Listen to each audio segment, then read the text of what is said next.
O cerco a Nicolás Maduro fechou de vez e agora a história ganhou um ingrediente explosivo. Os Estados Unidos já mandaram as tropas militares em direção à Venezuela e confiscaram mais de 700 milhões de dólares em bens do ditador venezuelano, atingindo em cheio o caixa do chavismo com o bloqueio de mansões, jatos, cavalos de raça, joias e dinheiro vivo. Mas enquanto Washington desmonta peça por peça a rede financeira que sustenta o regime, um episódio em solo brasileiro acendeu todos os alertas. Um cargueiro russo, Ilyushin IL-76, alvo de sanções americanas, que estava na base aérea em Brasília por 3 dias, decolou e seguiu discretamente para Caracas. O voo, que passou por Moscou, Baku, Argel e até fez escala na Bolívia, chega no momento em que Maduro vê o seu patrimônio desaparecer e poucos dias depois de uma ligação reservada entre Lula e Vladimir Putin, cujo conteúdo o governo brasileiro mantém em sigilo. Nos bastidores, a pergunta é uma só: o Brasil serviu de ponto estratégico para a fuga de Maduro rumo à proteção russa? Não sabemos. Mas com uma recompensa de 50 milhões de dólares pela captura do líder venezuelano, os Estados Unidos já movimentam tropas para o Caribe e a América do Sul, prometendo pegá-lo vivo ou morto e destruir as engrenagens de corrupção e tráfico que sustentam regimes autoritários na região. Se essa rota de fuga se confirmar, não será apenas Caracas no olho do furacão. Brasília também terá de explicar o seu papel nessa história, porque diante de um jogo desse tamanho, a conta política pode ser impiedosa. Pegue sua pipoca e aproveite, porque as coisas estão acontecendo na velocidade da luz. Escute essa. O presidente americano Donald Trump fez uma declaração hoje bombástica. Novamente, saiu em defesa do ex-presidente Jair Bolsonaro e disse que o Brasil é o pior país da Terra para se negociar. O cara está enfurecido realmente com as autoridades brasileiras e você vai ver ainda nesta edição o que vamos mostrar. Vamos em frente. Os Estados Unidos anunciaram a apreensão de mais de 700 milhões de dólares em bens ligados ao regime de Nicolás Maduro, numa das maiores ofensivas financeiras já executadas contra um chefe de Estado estrangeiro. Não foi apenas congelamento de contas, mansões na Flórida e na República Dominicana, jatos, cavalos de raça, joias, carros de luxo e grandes quantias em espécie foram confiscados, atingindo diretamente o núcleo de poder econômico do chavismo. A procuradora-geral americana Pam Bondi comparou o regime venezuelano a uma organização criminosa internacional, alertando que esta é apenas a primeira etapa de uma operação mais ampla para desmantelar os fluxos ilícitos de dinheiro que sustentam Maduro e seus aliados. Veja bem, seus aliados. E em meio a esse cerco implacável, um detalhe levantou especulações. Um cargueiro russo, o Ilyushin IL-76, sancionado pelos Estados Unidos, pousou discretamente em Caracas após passar 3 dias consecutivos na base aérea de Brasília. A aeronave RA-78765 da Aviacom Zitotrans chegou no domingo, dia 10, vinda de Conakry, na Guiné, com escalas em Moscou, Baku e Argel. Após permanecer no Brasil, seguiu na quarta-feira, ontem à noite, para a Venezuela, fazendo escala de 6 horas na Bolívia antes de pousar em Caracas. O voo acontece no mesmo momento em que Maduro vê o seu patrimônio no exterior sendo confiscado e poucos dias depois de uma ligação entre Lula e Vladimir Putin, cujo conteúdo não foi revelado pelo governo brasileiro. A ANAC, Agência Nacional da Aviação Civil, confirmou que a autorização da empresa russa para operar no Brasil venceu em abril de 2023 e não foi renovada, e mesmo assim o avião aterrissou no Brasil. A Força Aérea Brasileira não esclareceu o motivo da presença prolongada nem a carga transportada. No Congresso Nacional, o deputado General Girão, do PL do Rio Grande do Norte, questionou a entrada da aeronave sem aval do Poder Legislativo, enquanto o senador Márcio Bittar cobrou explicações da Defesa e do Itamaraty. Com a recompensa americana por informações que levem à prisão de Maduro, agora fixada em 50 milhões de dólares, a presença do cargueiro russo levanta hipóteses incômodas. Estaria Maduro preparando uma rota de fuga para Moscou, aproveitando a rede de proteção de Putin antes que o cerco financeiro e judicial dos Estados Unidos se feche de vez? Pois é. Vamos comentar sobre isso agora com o nosso analista e professor Marcos Pisolato. Pisolato, seja muito bem-vindo. Os Estados Unidos já estão a caminho para prender Maduro. O secretário de Estado Marco Rubio falou que iria mandar mesmo e mandou. Já tem frotas aí da Marinha Americana já no mar, seguindo rumo ao sul do continente. O governo americano já despachou tropas para o Caribe e, como eu falei agora no finalzinho, né, tá chegando aí, tá batendo na porta. Agora é só o tempo dos caras chegarem. Eles vão pegar Maduro, vivo ou morto, dead or alive, e aniquilar com os esquemas de corrupção e tráfico na América Latina. Todo mundo já levantava esta suspeita de que o avião russo estava em Brasília para ajudar Maduro em uma possível rota de fuga. Agora ninguém tem mais dúvida disso, porque o avião seguiu para lá. Não tem por que seguir para lá, se não for por uma fuga de Nicolás Maduro. Só que isso acontecendo, o governo brasileiro está ferrado por ter ajudado nesse plano. As coisas só pioram para o governo Lula, né, Pisolato? Seja bem-vindo. Obrigado, Paulo. Olha, não resta a menor dúvida que o que o Trump está fazendo é estrangular financeira e agora militarmente o narcotráfico, esses narco-estados, em especial o caso da Venezuela. A gente já falava lá no começo do ano que a vida política dele seria curta e quem sabe até a vida material dele seja curta. Não podemos levar em consideração as bravatas que Maduro tem feito, mostrando aquele bando de generais lá que, ao primeiro sinal de uma marinha americana, de uns fuzileiros navais americanos, um sobrevoo de alguns jatos americanos, eles se borram todos e abandonam Maduro em troca desses 50 milhões. É preciso ressaltar, eu gostei de analisar isso mais detalhadamente, porque não é a primeira situação em que o Brasil interfere política, econômica e judicialmente. A gente tem o caso da Nadine Heredia do Peru, que a FAB simplesmente foi buscar uma corrupta condenada e ficou por isso mesmo. A gente mudou de assunto, nosso parlamento silenciou, ninguém deu resposta nenhuma. Esse caso é mais grave ainda porque parece ser explícita que houve uma interferência dos andares de cima do Poder Executivo, já que essa aeronave não tinha autorização para pousar no Brasil e pousou mesmo assim. Então essa ordem veio de cima e aí se configurar uma das hipóteses que possa estar dando fuga a Maduro, ou quem sabe dando fuga ao seu patrimônio acumulado, porque ele deve ter com certeza muita coisa acumulada, muito do que ele usurpou do povo venezuelano, esse povo que, eu sempre falo, a Venezuela, Cuba são países que devem alertar o brasileiro, porque o Hugo Chávez chegou ao poder lá em 1999, porque os pais dessa geração votaram. Os pais confiaram num político mentecapto. Agora os filhos estão aí, morrendo nas prisões e comendo lixo. É uma lição que a gente tinha que aprender. A gente não pode repetir esses erros. Uma nação sábia, ela pelo menos ela aprende com os erros dos outros. Se esse avião, de fato, estiver relacionado, primeiro que ele não poderia pousar, pousou. Há um avião que é sancionado. Se ele de fato estiver relacionado a dar fuga a um criminoso internacional como Nicolás Maduro, bom, aí o Brasil está de fato caminhando no fio da navalha. Porque eu confesso que eu vejo no Trump uma tentativa de trazer o Brasil de volta às negociações de forma pacífica, de forma organizada.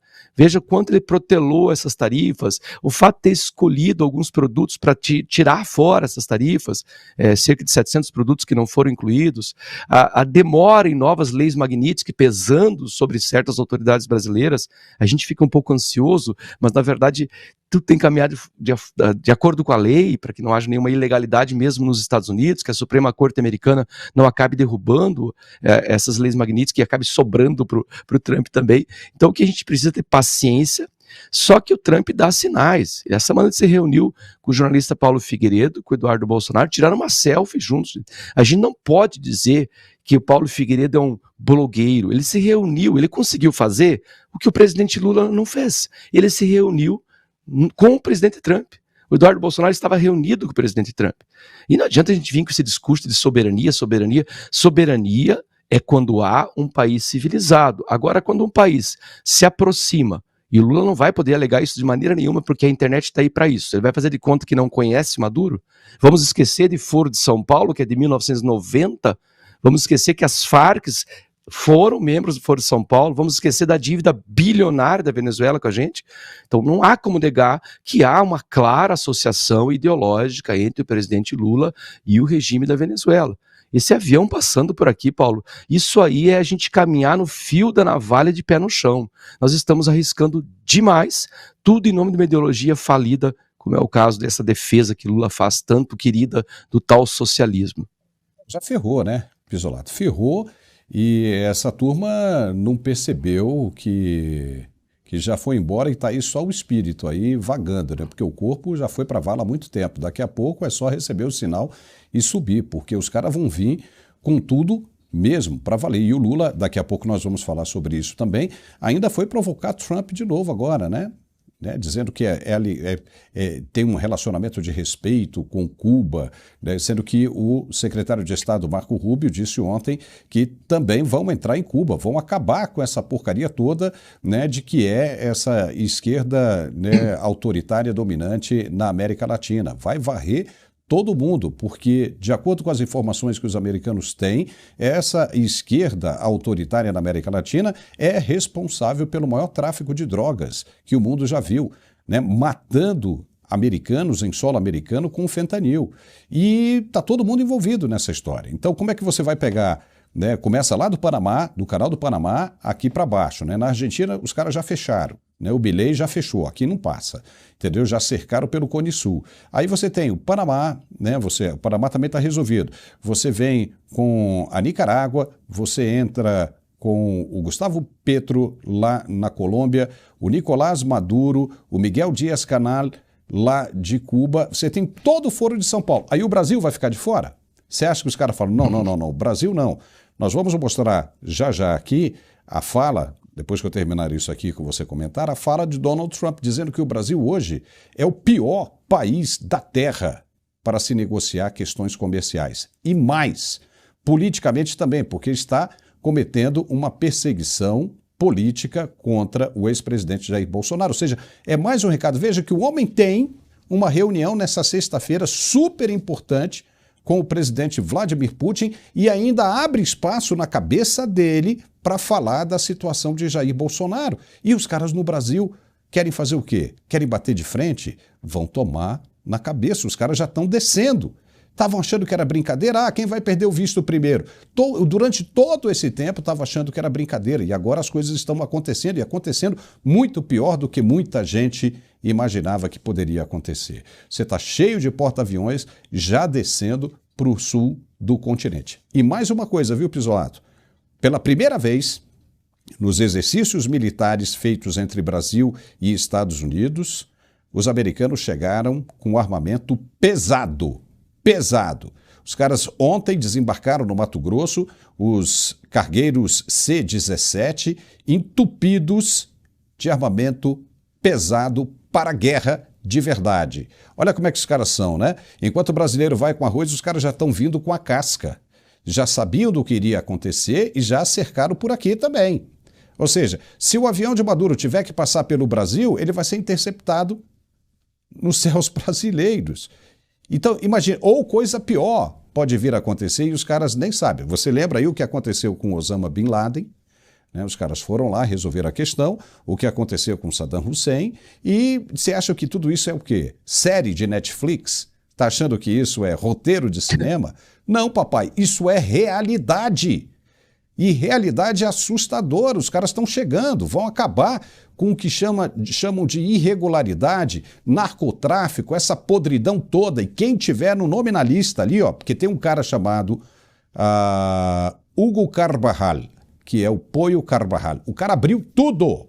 Tudo. Quando esse cara foi preso lá na Espanha, a jornalista italiana bateu um papo com ele citou nome de autoridades brasileiras. Então, é uma coisa para ficar, né, extremamente assustada. Agora, se o Brasil tiver conivência, vai pagar. Depois não adianta chorar. Soberania. Soberania é o jus esperneandi.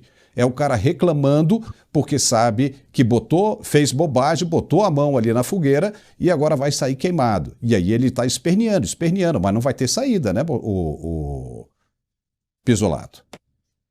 Olha, o que o Brasil está passando é um problema que a gente poderia chamar de problema matriosca. Sabe aquelas bonequinhas russas que você tira a camada externa, tem mais uma bonequinha dentro? Só que é uma matriosca do horror, né? Porque se a gente for somar tudo que vem acontecendo, eu acho até que o Trump está sendo generoso e bastante paciente com o Brasil. Essa última fala dele dizendo que o Brasil é um dos piores para negociar, veja, a gente está falando de um país que negociou com o arquirrival como China, que vai negociar amanhã, sexta-feira, né, no Alasca, com o Putin.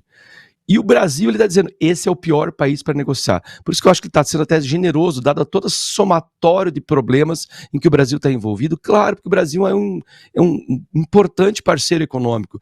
Os Estados Unidos não quer perder o Brasil. O que o Brasil não pode fazer é essa política de sexto ano, essa política de juventude influencer. É através disso que a gente vai conseguir negociar com os Estados Unidos, tentar convencer através de fábulas mentirosas, contratar o maior número possível de influencers para poder mentir com franqueza, porque é isso que esses influencers vão fazer, mentir com franqueza, é sentar na mesa e olhar as cartas que o Trump dispôs, já que o Lula fez aquela analogia tosca do truco, vamos sentar na mesa e vamos dispor, olha, nós queremos diminuir essas tarifas, mas nós precisamos que haja, não podemos seguir linha de Hugo Mota. Não tem mais anistia, é impensável, isso é impraticável, né, Paulo? Não tem como a gente insistir nessa linha fabulosa. E essa Como você bem disse, né, Paulo? Estamos vendo a realidade, estamos falando de questões militares, inclusive. Uma coisa que o Brasil não tem a menor condição de competir, né? É uma questão ideológica totalmente errada, porque os Estados Unidos amam o Brasil. O Brasil é o irmão menor dos Estados Unidos, mas em comparação aos outros é como se fosse o irmão mais velho de toda a América Latina. Depois você vem a Argentina e por aí vai. Então os Estados Unidos querem o Brasil e é uma relação de troca nisso aí. Se os Estados Unidos têm interesse no Brasil, eles também têm a oferecer ao Brasil. O Brasil tem muito a crescer, porque o Brasil não está se associando por exemplo, a um líder asiático, a um líder, né, do leste europeu, um líder dos Emirados Árabes. Está se reunindo também não apenas com um líder do continente americano, mas o líder do mundo. Caramba, o líder do mundo. O líder do mundo está aqui dizendo, olha, eu quero você comigo, quero estar junto com você. Uma vez, né, os Estados Unidos satisfeitos com o governo brasileiro, né, muito provavelmente será com o presidente Bolsonaro, a vida vai melhorar para o brasileiro, em todos os sentidos, para o comércio, para o empresário, para o cidadão comum que vai querer visitar os Estados Unidos e por aí vai. Vamos dar uma olhada agora na fala que o Trump disse hoje e que deve servir de mais um alerta. Eu, no lugar dele, já tinha parado, já tinha me cansado de falar. E o Trump tem falado isso toda vez que ele abre a boca. Vamos ouvir a fala do Trump e a gente volta. We're doing better than any other country in the world right now. Brazil has been a horrible trading partner in terms of tariffs. As you know, they charge us tremendous tariffs, far, far more than we were charging them. We weren't charging anything, essentially. And Brazil has some very bad laws happening where they took a president and they put him in jail, or they're trying to jail him. And I happen to know the man, and I will tell you, I'm pretty good at people. I think he's an honest man. I think what they've done, this is this is really a political execution that they're trying to do with Bolsonaro. I think that's terrible. But they also treated us very badly as trading partners for many, many years. One of the worst countries on earth for that. They charged tremendous tariffs, and they made it very difficult to do anything. So now they're being charged 50% tariffs, and they're not happy, but that's the way it goes. Mr. President. Viu aí? Família do presidente do Supremo Tribunal Federal, ministro Luiz Roberto Barroso, é proprietária de um apartamento belíssimo, de altíssimo padrão, em Key Biscayne, área supernobre de Miami, nos Estados Unidos, adquirido integralmente à vista, sem financiamento.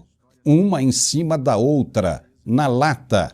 Apartamento avaliado atualmente em cerca de 4 milhões e 100 mil dólares, o que dá aproximadamente, na cotação de hoje, mais de 22 milhões de reais. O imóvel consta nos registros públicos do condado de Miami-Dade, consultados pela coluna Andressa Matias, ou Matais, do site Metrópolis, com o auxílio de um especialista local. A propriedade está formalmente vinculada à Telub Florida LLC, uma empresa offshore, cujo nome é formado pelas iniciais dos integrantes da família Barroso. A transação foi realizada diretamente com o construtor do edifício, o bilionário argentino Eduardo Constantini. Com 158 metros quadrados e vista para o mar, o apartamento integra o condomínio Oceana, onde unidades semelhantes são anunciadas por até 5 milhões de dólares, 27 milhões de reais. A taxa mensal de condomínio é de 2.827 dólares, ou seja, 15.200 por mês de condomínio. E o imposto anual chega a 50 mil dólares, 270 mil reais, o equivalente a cerca de 22.500 por mês só de IPTU. Oh boy! Aluguéis para apartamentos do mesmo porte no local giram em torno de 20 mil dólares mensais, 108 mil reais por mês. Isso não é fantástico? Para quem queria derrotar o bolsonarismo e defender o pai dos pobres? O imóvel foi utilizado até pouco tempo atrás por Bernardo Van Brussel Barroso, filho do ministro e colaborador do banco BTG Pactual, que residia em Miami. Marcos Pisolato, não sei se você conhece Miami, mas essa área aí é uma das mais tops que existe no sul da Flórida. Só para se ter uma ideia, é aí que acontece uma das etapas mais importantes do torneio de tênis profissional do mundo, a ATP. Agora o ministro não pode mais visitar esse paraíso. A pergunta é a seguinte: vale a pena o que eles estão fazendo? Como dizem, em defesa da democracia? Será que vale a pena, Pisolato? Olha, Paulo, eu vou citar uma frase do ditador romano Júlio César. Ele dizia assim, olha, república é só uma palavra. Para essas pessoas, eles de fato pensam, república é só uma palavra. O que a gente vive no Brasil aí nos últimos, pelo menos nos últimos 6 anos, né? Porque isso não é uma escalada de 6 anos, é uma escalada muito antiga, mas pelo menos nos últimos 6 anos, o que a gente vive é uma monarquia feita de vários baronetes, vários marqueses, vários condes, que vivem num luxo desmedido, completamente desconectado da realidade brasileira. Um Lula que vai visitar uma favela, que é a mesma favela de 25 anos atrás, no Lula 1 e Lula 2, e tem a cara de pau de falar sobre não podemos permitir. Falar, por exemplo, que num país onde alguém passa fome, o presidente deveria ser decapitado. Temos um ministro da Suprema Corte que tem contas milionárias, e como meu pai muito bem dizia, né, se tem rabo de gato, orelha de gato, pelo de gato faz miau, é gato. É óbvio que essas coisas acontecem fora do Brasil, e o Barroso tem uma especial predileção pelos Estados Unidos, foi onde ele fez intercâmbio quando ele era estudante, é onde ele vai, ou ia, quase todo ano, né, para dar palestras, muito bem remuneradas, por sinal. Veja que já é uma falha do nosso sistema, o nosso ministro de Suprema Corte não deveria fazer esse tipo de papel, deveria se conter dentro da Suprema Corte. Afinal, ele representa, apesar de não eleito, representa um poder muito importante, que é o poder judiciário. Quer dizer, hoje representa o poder político e não mais o judiciário. Eu não sei, eu olho para esse tipo de coisa e vejo claramente é como se fosse uma corte da pior espécie. Porque as boas cortes antigas e medievais havia aristocracia, que era o poder dos melhores, os mais bem preparados, aqueles que seguiam princípios. O que a gente vê hoje é uma corte deslumbrada, uma corte que vive num luxo completamente desconectado da realidade. E isso precede, eu sou professor de história, Paulo, quando a corte perde a conexão com a realidade, que é isso que a gente vê, como uma pessoa dessa vai ter coragem de falar sobre defesa da democracia, defesa de república, de Estado democrático de direito, e viver inababescamente num apartamento desse aí? Imagine quanto custa viver nesse apartamento. Porque você elencou aí as listas de condomínio, de quanto custa um aluguel, mas quanto custa viver nesse condomínio. E pagou à vista. Uma pessoa que ganha 40 mil reais por mês comprou um apartamento de 22 milhões de reais. Há que se investigar, inclusive. Tudo bem, ele é sócio de alguns escritórios de advocacia nos Estados Unidos, o que é estranho também para o ministro da Suprema Corte, compromete bastante certos julgamentos que ele possa fazer. Tanto que se levantou aí a possibilidade de ele se aposentar, acho impossível. Porque se ele se aposenta, ele perde imunidade, né? E aí fica muito mais complicado se defender. Se levantou, inclusive, uma embaixada para ele. Também acho muito difícil, porque mesmo que seja uma embaixada europeia, o amor dele é pelos Estados Unidos, ele é família, tem essa relação com os Estados Unidos. E mesmo que seja uma embaixada europeia, a lei Magnitsky poderia se estender a outros países, como pode se estender a outros países. Não, se for global, vai geral. Não vai tem, geral, não tem como escapar. Tanto que a postura física dele é de alguém que sentiu muito a lei Magnitsky, que se aproxima dele. Esse silêncio dele, essa postura dele. Ele deve estar sentindo isso, Paulo, eu tenho que dizer, porque a nossa audiência nos comentários às vezes menciona isso. Não é uma satisfação nossa, mas é isso que acontece com pessoas que olham para o brasileiro com o desdém que ele olhou lá no Perdeu Mané. Esse desdém que ele demonstra para derrotamos o bolsonarismo, isso volta. A gente falou que ia acontecer.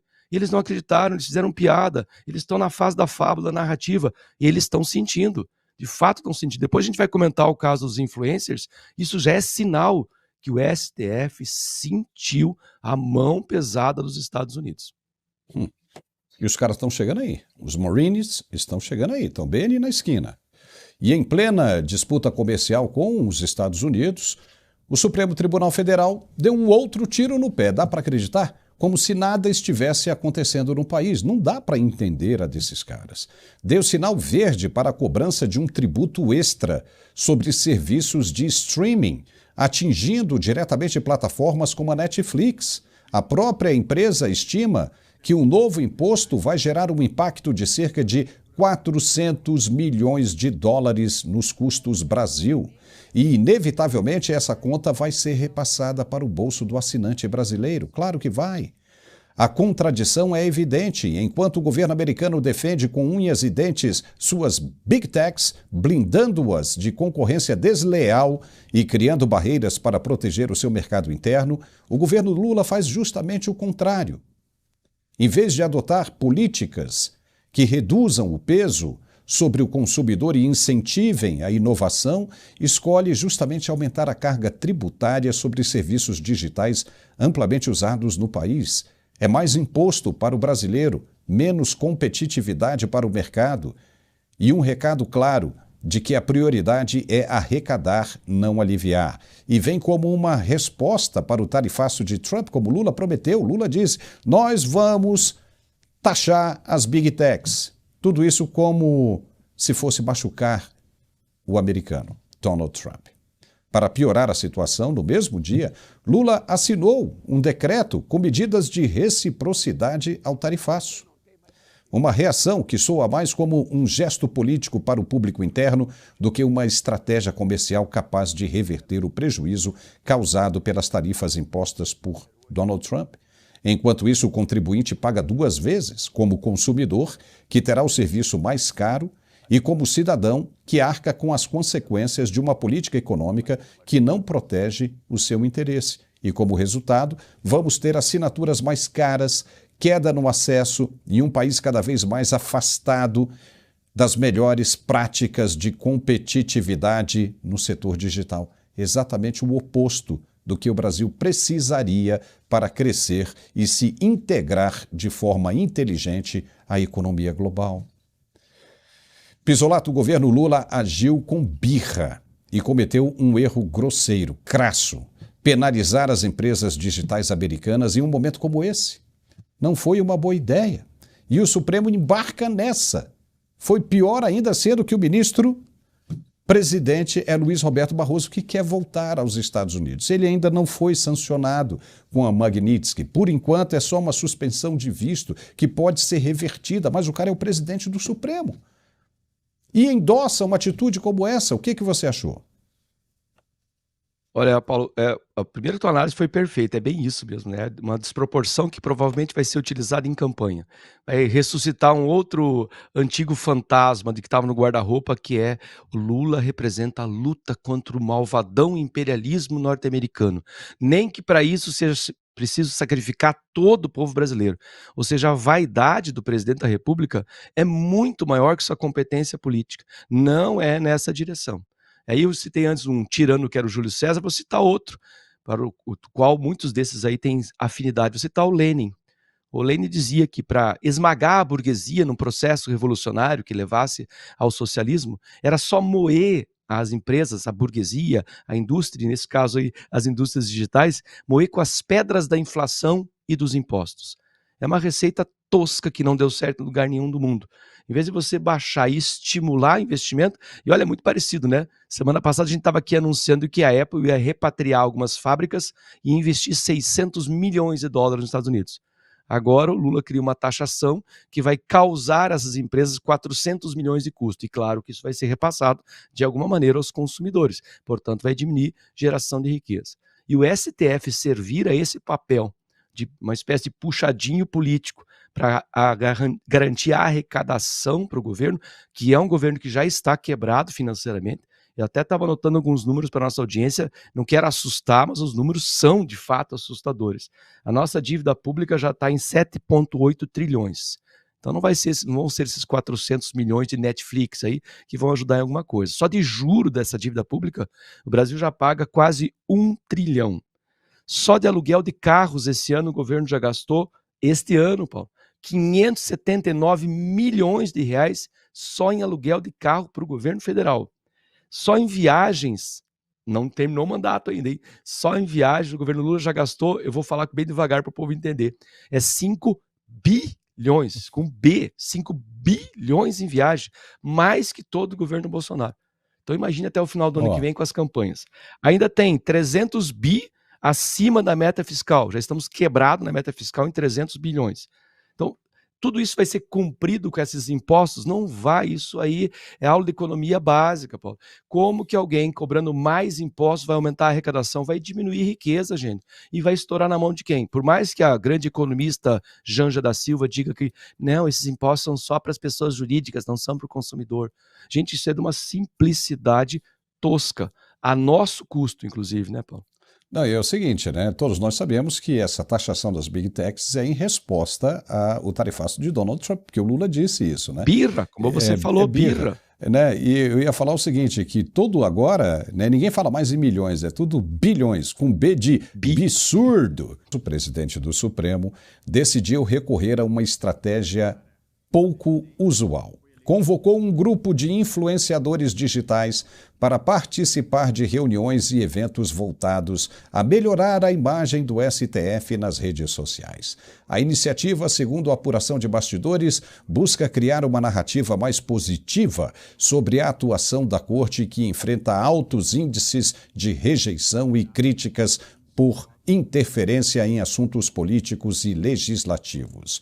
Os influenciadores selecionados por afinidade ideológica e alcance de público, seriam estimulados a produzir conteúdos destacando decisões consideradas exemplares e a reforçar a defesa da instituição diante de críticas. A medida, no entanto, levanta questionamentos sérios sobre o uso de estratégias de marketing institucional em meio a um cenário de desgaste, com especialistas apontando o risco de confundir comunicação pública com propaganda de interesse político. Para críticos, a ação reforça a percepção de que o STF atua também no campo da opinião pública para preservar o seu poder e influência.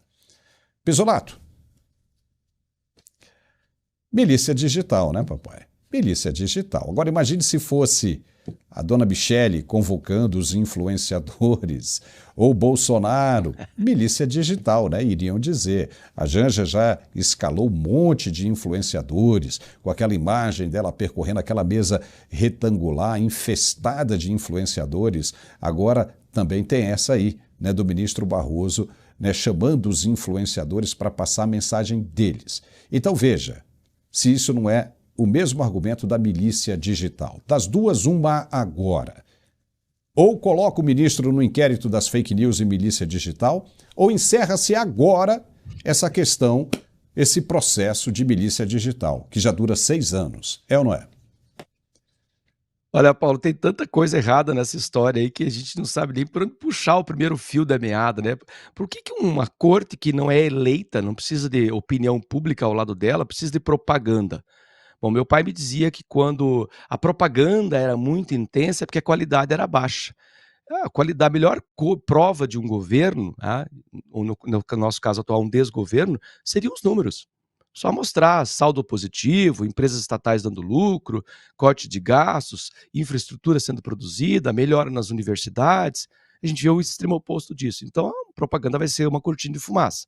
O primeiro problema. Segundo problema, por que o STF está interessado em contratar influencers para melhorar a sua imagem? É porque ele está tão colado, como você bem disse, está tão colado à presidência da República e alguns senadores e deputados, que, claro, está espirrando sobre esses políticos. Então a ideia talvez seja melhorar a imagem do STF para facilitar a vida dos políticos que têm essa conexão com a Suprema Corte. O que transforma o STF, claro, obviamente, num partido político. Porque para melhorar a imagem de alguém que não é eleito, não tem cargo eletivo, só pode para se beneficiar de alguma maneira, para que seja beneficiado de alguma maneira, aqueles para os quais haja essa conexão. Um senador, um presidente, um deputado. Muito bem, aí vem o terceiro problema que a gente já sabe que vai dar, né? Esses influencers terão que ser remunerados. Eu, quando olhei a lista de empresas que pagou a viagem, eu fiquei um pouco preocupado. Uma delas a gente não pode mencionar, mas o nosso público conhece. Tá? Essa plataforma, a grande plataforma de vídeo, ela ajudou a patrocinar a viagem desses influencers, a hospedagem e tudo mais. Então há um interesse financeiro dessas empresas que esses influencers, essa milícia digital, esse gabinete do amor, promova-se e ao mesmo tempo promova o STF. Mas claro que vai haver alguma medida de remuneração. Muito bem, quem que vai fiscalizar isso aí? Também você bem disse, né? Quando começarem a produzir mentiras ou desinformação, vão entrar no famoso inquérito infinito das fake news? Então tem tanta coisa errada que pode vir daí. E lembre-se, nós não estamos no ano eleitoral, embora o nosso presidente já esteja em campanha desde o dia 1º de janeiro de 2023, porque governar mesmo ele não governa. Está em campanha permanente, falando em claques fechadas e em ambientes controlados. Ele não vai fazer, como o STF também não faz, nenhum ministro faz, nenhuma campanha de rua. Se não precisa de campanha de rua, por que precisa de influência digital? Por que precisar pagar, gastar dinheiro com influência digital com orientação ideológica muito clara para uma Suprema Corte, cuja única função deveria ser guardar a Constituição? É tanta coisa moralmente incorreta por enquanto, porque, claro, nós vamos ver várias coisas financeiramente incorretas, provavelmente no processo também. Olha só, a mídia digital, né, Metrópolis e outras, estão destacando aqui que Trump planeja mais sanções ao STF, após reunião com Eduardo Bolsonaro. Papai. Meu irmão, o caldo está sendo espremido. E olha só essa aqui, o secretário de Estado americano, Marco Rubio, anunciou a revogação de vistos de autoridades brasileiras e ex-funcionários da Organização Pan-Americana da Saúde, a OPAS, envolvidos no Mais Médicos. Ele classificou o programa como um golpe diplomático inconcebível e acusou o Brasil e a OPAS de colaborarem com um suposto esquema de trabalho forçado do regime cubano, no qual médicos eram explorados e parte dos pagamentos ficava retida por Havana, capital cubana. Entre os atingidos estão Mozart Júlio Tabosa Salles, atual secretário de Atenção Especializada à Saúde do Ministério da Saúde, e Alberto Kleiman, coordenador para a COP30, na organização do Tratado de Cooperação Amazônica. Criado em 2013 pelo governo de Dilma Rousseff, o programa foi encerrado em 2018 após a eleição de Jair Bolsonaro, por decisão de Cuba, e relançado em 2023 pelo governo Lula, que hoje mantém cerca de 25 mil médicos em mais de 4 mil municípios. Se Cuba não cancelasse o programa, o próprio Jair Bolsonaro teria cancelado porque ele estava prometendo isso. Marco Rubio afirma que o Mais Médicos burlou sanções americanas contra Cuba. Se entendeu bem isso aí? O governo brasileiro burlou sanções americanas contra Cuba, enriquecendo o regime e violando direitos dos profissionais. No Brasil, o ministro da Saúde, Alexandre Padilha, defendeu a iniciativa, chamando os ataques de injustificados. Já o presidente Lula, sempre ele, classificou a medida como arbitrária e uma interferência na soberania brasileira. Aconselhou os sancionados a ignorar a decisão americana, declarou ter uma relação de respeito com Cuba e, imaginem você, ainda provocou Washington, sugerindo que os Estados Unidos usam sanções como instrumento político e que perderam a guerra. Veja o que Lula disse. Mozart, não fique preocupado com o visto dos Estados Unidos. O mundo é muito grande. O Brasil tem 8,5 milhões de quilômetros quadrados. Você tem lugar para andar no Brasil pra caramba, cara. Não se importe. Lugar bonito. E eu quero dizer para os companheiros cubanos que o fato deles caçarem o Mozart foi por causa de Cuba, que eles tinham ido a Cuba.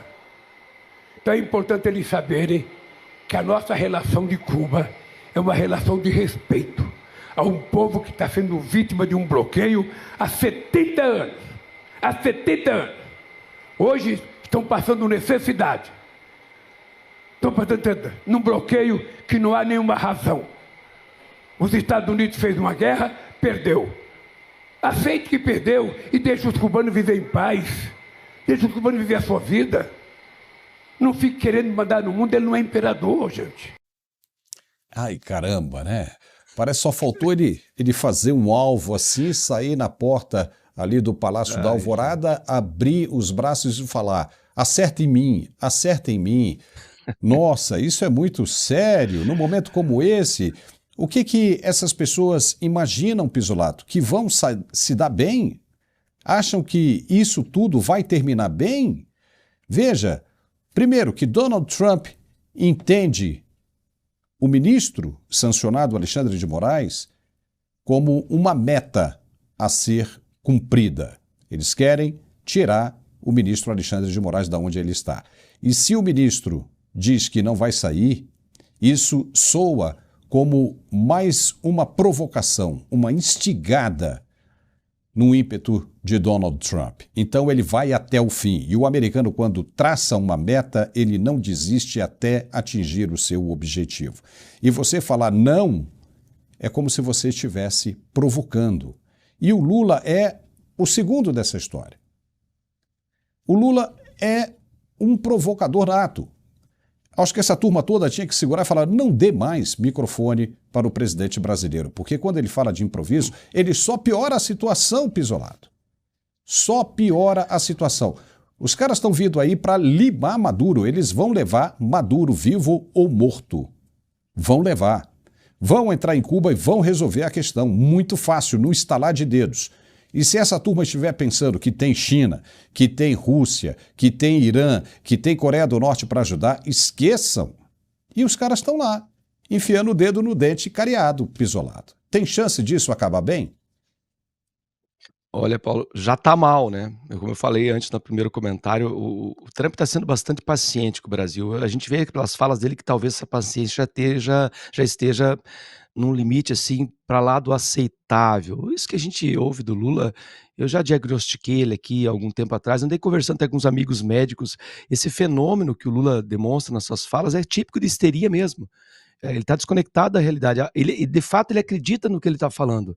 Porque o histérico acredita na mentira, depois de muito tempo repetida, ele não enxerga mais a realidade como ela é.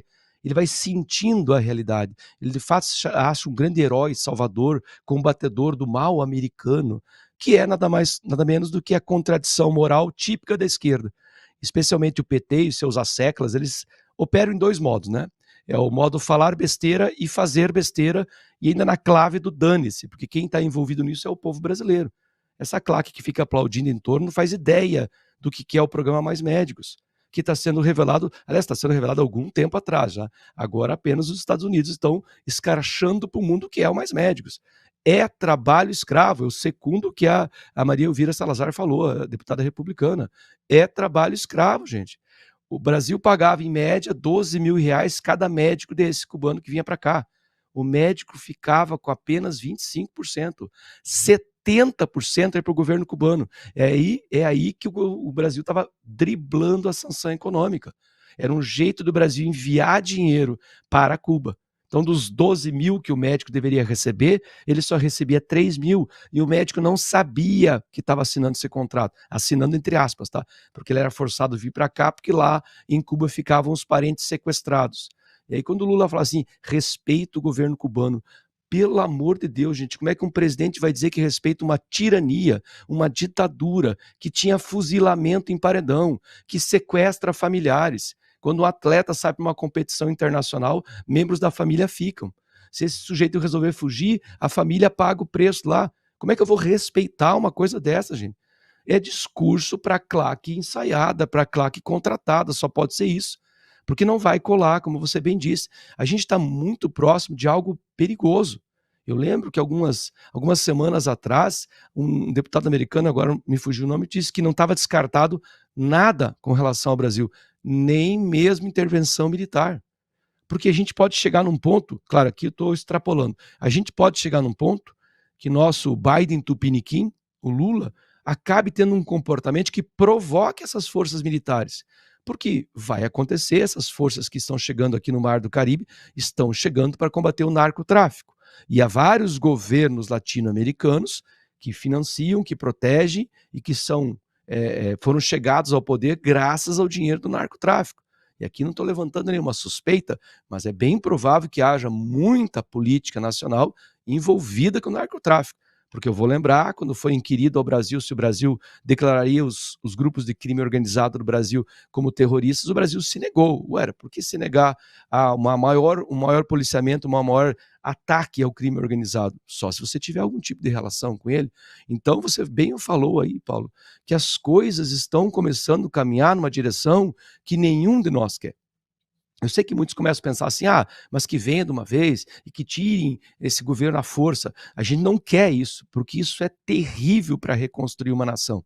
Toda nação que passou, a América Latina é cheia disso, né? Passou por esses processos militarizados, é a pior situação possível. Como nós vamos pacificar uma nação sem anistia? Como pacificar uma nação com o Supremo agindo como está agindo, com o partido político, com interesse ideológico? Como vamos pacificar uma nação com um presidente que tem essas falas estapafúrdias, que transforma o brasileiro numa espécie de vítima da sua vaidade, do seu orgulho? Nós precisamos recentrar, é preciso que a Câmara haja com hombridade, que o Senado haja com hombridade, porque senão não vai nos restar saída nenhuma. De fato, há um processo mais doloroso para o Brasil. É por isso que tudo isso está acontecendo. O brasileiro não pode reclamar, porque... E o brasileiro, coitado, não reclama mesmo, né? Muito pelo contrário, está festejando, porque o brasileiro votou desses nomes que estão no Senado, né, na Câmara, os líderes, né? Votou no Davi Alcolumbre, votou no Hugo Mota, e olha o que os caras estão fazendo. Entendeu? O Davi Alcolumbre, né, para qualquer jurista, está cometendo um crime de prevaricação, porque há inúmeros flagrantes de desrespeito constitucional e ele vê, sabe e não toma nenhuma medida. Então, quando você sabe de um crime, você tem condições de evitá-lo e você é um ente público. Se você não o faz, você está cometendo um crime previsto na Constituição, que é o de prevaricação. Então ele tem que responder por isso, o Hugo Mota tem que responder por isso. Então o brasileiro hoje não consegue fazer nada. O Congresso Nacional não consegue fazer nada. E você vai deixar esses caras agindo dessa maneira, do jeito que eles acham que podem e devem agir? Entendeu? Você não pode fazer nada. Aí você deixa, torcendo para que um milagre aconteça. E o milagre aconteceu. As orações foram ouvidas e uma força muito maior vem de fora para colocar ordem na casa, atendendo ao pedido daqueles que clamam por socorro. Se você não tem como resolver isso internamente, você tem que pedir ajuda. E essa ajuda chega, como está chegando agora. E o discurso desses caras que nós estamos vendo agora no Brasil, dessas autoridades brasileiras, se assemelha muito ao discurso dessas outras autoridades que estão sendo sancionadas agora e que estão sofrendo agora. Por exemplo, Maduro falou, venga, venga, dizendo que estava ali esperando, provocando. Os caras estão vindo. E agora, papai, o que você vai fazer, bad boy? Bad boy, o que você vai fazer quando os caras chegarem para você? vão pular fora, então não adianta. Os caras seguem a mesma coisa. E outro processo também, todo mundo sabe que Miami é o paraíso preferido para todos, para todas essas autoridades autoritárias, ditatoriais da América Latina. Todos eles aí ganham esses dinheiros assim que essas quantias enormes que não se consegue explicar e vão para lá para gastar em Miami, né? Na América Latina toda. Você vê isso da Nicarágua, você vê da Venezuela, a prova foi que todo mundo vai para lá. E todos eles agem do mesmo jeito quando a faca vem no pescoço, como está acontecendo agora. Maduro vai fazer o quê? E quando chegar a vez do Brasil, porque se faz parte do Foro de São Paulo, se acaba de dizer uma besteira dessa que o presidente acabou de dizer, que tem um relacionamento com Cuba, que respeita Cuba, e o Porto de Mariel, se Cuba está sancionada, o governo jogou dinheiro lá dentro, nesse porto, e Cuba não vai pagar, papai. Então esse dinheiro acabou entrando para benefício cubano, sendo que não poderia ter entrado. São 9 bilhões de reais que os cubanos também devem, cerca disso, né? Ao governo brasileiro. Os caras não vão pagar, a Venezuela não vai pagar, ninguém paga nada. Então acaba entrando como uma forma de burlar um país sancionado. Vai pagar, vai pagar. Entendeu? Nós estamos felizes com isso aí? Não, não estamos, porque é triste. Nós queríamos ter no Brasil um governo, né, decolando, voando, livre, leve e solto, como foi terminado no período Bolsonaro. Mas aí, dá nisso. Pisolato, chegamos ao final do nosso programa, suas considerações finais. Olha, hoje eu estou meio pessimista, tá, Paulo? Eu sempre gosto de deixar a nossa audiência otimista, mas o Brasil não deixa a gente sentir tédio, mas às vezes é triste, né? Eu fico pensando como professor de história, a gente já teve os Machados de Assis, os Lima Barreto, hoje a gente tem os influencers. A gente já teve um Rui Barbosa, um Oswaldo Aranha, hoje a gente tem Dino, a gente tem Fachin, e a gente já teve um Dom Pedro II, admirado mundo afora, respeitado pelas grandes potências do mundo. Hoje a gente tem Lula. A gente tem que ter muita energia para continuar lutando essa batalha, porque de fato é muito doloroso. Mas eu tenho esperança, como sempre, que um dia a gente vai ver a luz no fim do túnel, nem que a luz venha de fora para nos ajudar a iluminar esse túnel escuro que a gente vive, e espero que se resolva diplomaticamente, quem sabe, quiçá, nas eleições do ano que vem, Paulo. Obrigado, um abraço para a nossa audiência. Tá certo, Pisolato, muito obrigado e até a semana que vem, se Deus quiser. Tchau.